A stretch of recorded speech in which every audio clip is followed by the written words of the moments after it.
The night was unnaturally still, the kind of silence that feels wrong, like the world was holding its breath.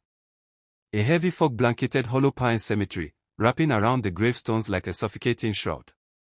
The moon hid behind thick clouds, and the only sound was the faint creaking of a rusted iron gate, swinging in the cold night wind.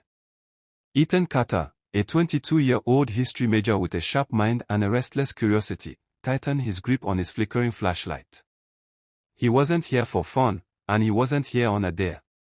He was here to uncover the truth. For as long as Ethan could remember, his grandmother had told him terrifying tales about this cemetery. Never wander near the north side after midnight, she'd warned, her voice trembling. The dead don't like to be disturbed there. At first, he dismissed her stories as mere folklore. But when 2 students vanished last month, their phones and jackets found near the northern graves, the stories became real. And tonight, Ethan intended to find out what really happened. As he ventured deeper into the fog, the air grew unnaturally cold, stinging his skin. The mist was so thick he could barely see 2 steps ahead. Then, he heard it. A faint whisper, so soft he thought it was the wind. Ethan. He froze. His pulse quickened. Hello. He called, his voice cracking. No answer. Only a soft, eerie laugh, drifting between the tombstones. Ethan tried to shake it off and pressed forward.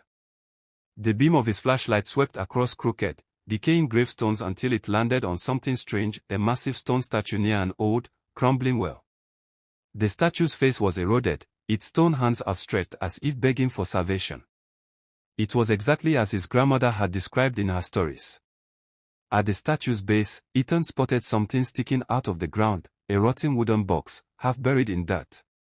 He knelt down, brushing the soil away with trembling fingers. When he pried the box open, his breath caught in his throat.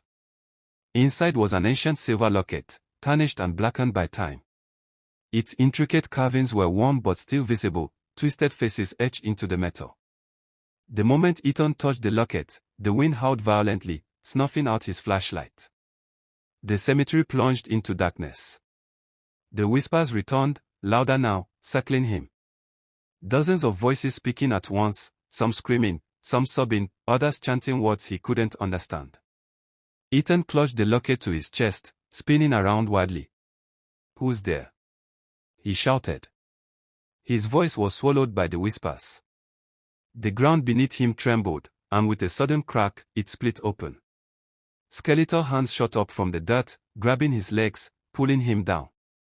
Ethan screamed, clawing at the earth, his fingernails breaking and bleeding. The fog thickened, forming shadowy figures that surrounded him, their glowing eyes watching silently. Then, a towering, emaciated figure emerged from the mist. Its skin clung to its bones like wet parchment, and its hollow eye sockets burned with a pale blue light. The creature's voice was deep and guttural, like stones grinding together. You should not have disturbed us, mortal. It hissed. Return what was ours, or join the others beneath the soil. Ethan's body shook violently as he scrambled to his feet. He bolted through the fog, clutching the cursed locket tightly. The whispers grew frantic, chasing him. Somewhere behind him, a woman's scream pierced the night, but when he looked back, there was nothing there. As Ethan neared the gate, a skeletal hand grabbed his ankle, yanking him down. He kicked and screamed, barely managing to break free. With a final burst of energy, he dove through the gate and rolled onto the dirt road outside. Behind him, the cemetery gate slammed shut with a deafening clang, followed by total silence. Ethan lay on the cold ground, gasping for breath. When he looked down at the locket in his trembling hands, it was now glowing faintly red. Somewhere in the distance, a whispering voice echoed softly through the fog. You've awakened us, Ethan, and now, we will never let you go. To be continued. Don't leave without subscribing and commenting part 2.